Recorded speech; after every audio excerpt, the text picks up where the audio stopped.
The night the town turned its back on her began with a scream of wind that sliced through coats and courage alike, and Mara felt it steal the last warmth from her bones as she staggered along the rutted road, clutching her infant beneath a blanket gone stiff with frost, knocking on doors that went dark one by one, faces retreating, locks snapping shut, whispers hissing that she was trouble, that winter had no mercy for strangers, that a mother who arrived bleeding from cracked skin and pride deserved whatever the cold decided, and with every refusal, the baby's cry thinned until it sounded like the wind itself begging to be let in, while memories of the fire that had taken her cabin and the husband buried beneath ash burned brighter than the numbness, pushing her forward past the church that would not open, the store that barred its windows, the sheriff's house where a shadow paused and vanished, until she reached the last spread of land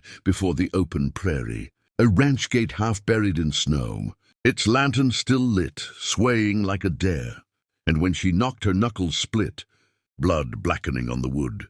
She swore she would lie down and let the storm finish it if this door closed too, because the baby shuddered with a silence more terrifying than crying. And then the door opened and the rancher filled the frame, tall and scarred, eyes like flint weighing 1,000 risks in a heartbeat, and instead of turning her away, he did the unthinkable, stepping into the storm, shrugging off his coat to wrap the child, lifting Mara as if she weighed nothing, carrying her inside while the town watched from behind curtains, unaware that this choice would tear open every lie they had sealed against the cold. He moved with ruthless speed, barring the door, shoving logs into the hearth until flames roared. But even as warmth returned, sensation came with pain, Mara gasping, skin cracking, the rancher's hands steady as he stripped wet layers, set towels and listened for breath, knowing the rumors would bloom by dawn, knowing the law would ask why he had taken her in when everyone else had not, and knowing, too, that the storm hid riders and debts and a secret he had buried with his brother, a secret that made shelter an act of war, because the woman shivering on his floor was not just a stranger, but the key to a reckoning that had been riding toward him since the fire. And as the baby finally wailed, loud and alive, the rancher locked eyes with the window and waited for the knock that would come before sunrise. Outside, the wind howled like a crowd denied, and somewhere down the road a horse screamed, a sound too sharp to be weather, making him reach for the rifle by the door while Mara fought sleep, fearing that if she closed her eyes, the warmth would take her, remembering the faces that had turned away and the promise she had made to keep the child alive at any cost, even if it meant trusting a man whose kindness felt dangerous, whose home smelled of smoke and old grief, whose silence pressed heavier than the storm. And when a shadow crossed the lantern light, she whispered a warning. He already knew, because he had heard boots in snow, because mercy had a price, and he had just paid the down payment. The knock came then, soft as a test, followed by a voice calling her name, proving the town had not only shut doors, but sent hunters.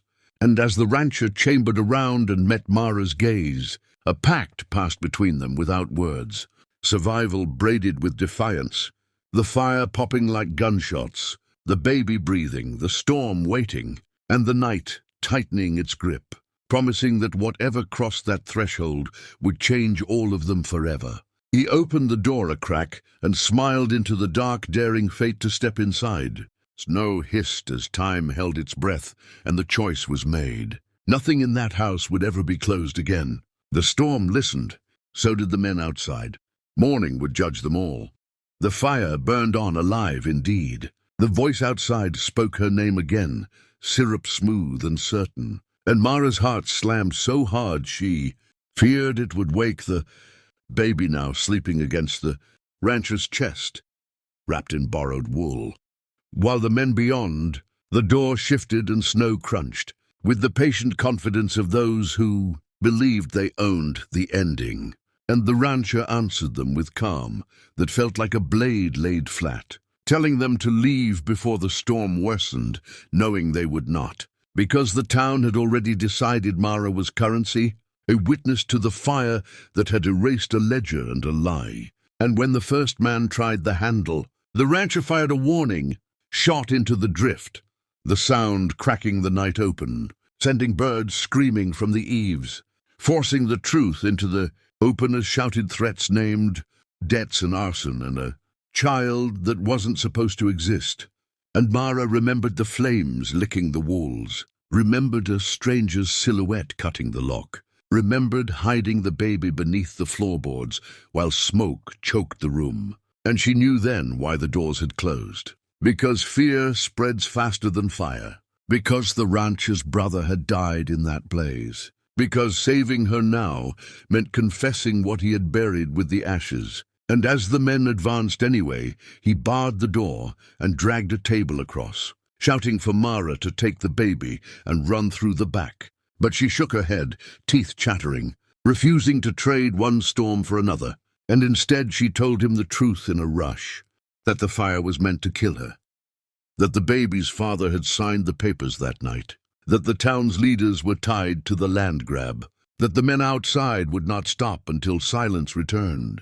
And the rancher listened, eyes hollowing because it fit too well, because the scar on his hand came from pulling his brother free too late, because mercy had already cost him everything once. And the window shattered then, glass spraying like ice, a hand reaching through, a gun barking, the bullet tearing the wall where the baby had been moments before. And the rancher answered with thunder, dropping one man screaming into the snow, dragging the baby and Mara into the cellar as smoke from the lamp curled and dust fell like ash. And in the dark he told her his name, told her he had waited for this reckoning, that he had let the town rot because he was tired of fighting alone. And she told him she would testify, that she would burn their lies down even if it killed her. And as boots hammered above and boards split, the baby cried, loud and furious, a sound that cut through the cellar like a promise. And the rancher smiled, wild and relieved, because that sound meant leverage, meant Dawn would not belong to the hunters. And when the cellar door crashed open, he surged up the steps, dragging the men into the firelight, forcing them to see the child alive, forcing them to see witnesses multiply in the windows as neighbors crept closer. Curiosity outrunning fear, and the rancher shouted the names, the crimes, the signatures, daring anyone to deny it, daring the sheriff to shoot with a crowd watching. And the storm eased as if listening, snow thinning, the night loosening its grip. And for the first time since the fire, Mara believed morning might come with something other than grief, even as blood stained the snow, and the men outside realized the cold was no longer on their side. Because truth, once let in, refuses to freeze, and the rancher stood in the open doorway, daring the town to shut its eyes again, knowing they wouldn't, not now, not with the child crying, and the fire blazing and the lies exposed, knowing this was only the middle of the fight, the part where everything could still be lost, but also the part where surrender finally died. The wind fell silent. Someone screamed his name. He did not answer.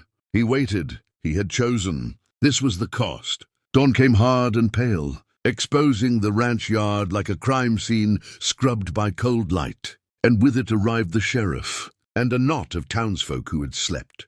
Through their courage, faces pinched as they took in the blood, the broken window, the men bound and shivering, and the mother standing straight, for the first time with her child, breathing warm against her neck.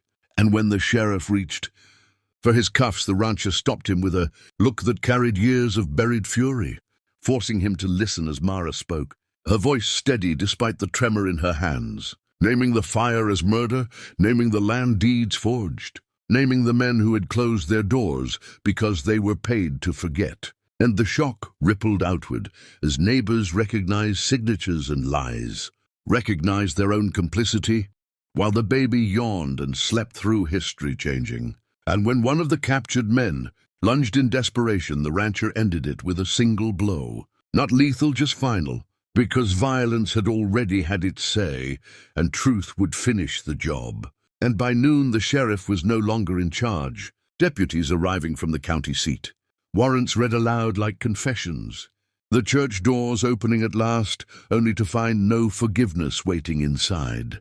And Mara signed her name with a hand that no longer shook. Reclaiming the land meant to erase her, reclaiming her husband's name, reclaiming the night she had survived, while the rancher stood apart, watching the town turn on itself, knowing redemption rarely feels like victory. And when it was done, and the prisoners were taken away, and the snow began to melt into mud, he packed a bag and set it by the door, ready to leave before gratitude could rot into expectation, ready to disappear as he always had. But Mara stopped him, placing the child in his arms without asking, letting him feel the weight of what he had saved, what he had almost refused, and she told him the unthinkable back, that she would stay, that the ranch would become a refuge, that doors would not close again while she had breath, and the town, chastened and afraid of being remembered for its worst night, agreed in silence. Rebuilding began before sunset. Boards nailed, fires lit, meals shared, and when the first traveler arrived at dusk and knocked, trembling with cold, the rancher opened the door without hesitation and stepped aside, letting warmth spill out like absolution. And as the traveler crossed the threshold, the rancher realized the storm had not beaten him after all, that mercy once chosen multiplies. And the baby laughed, a bright, ordinary sound that sealed the ending no one had expected. A future built not on fear, but on the refusal to look away. And the doors stayed open, even when winter returned, because the night the town shut its eyes had taught them what closing costs. And one rancher's unthinkable choice had taught them what opening saves. And the cold never claimed another child there again.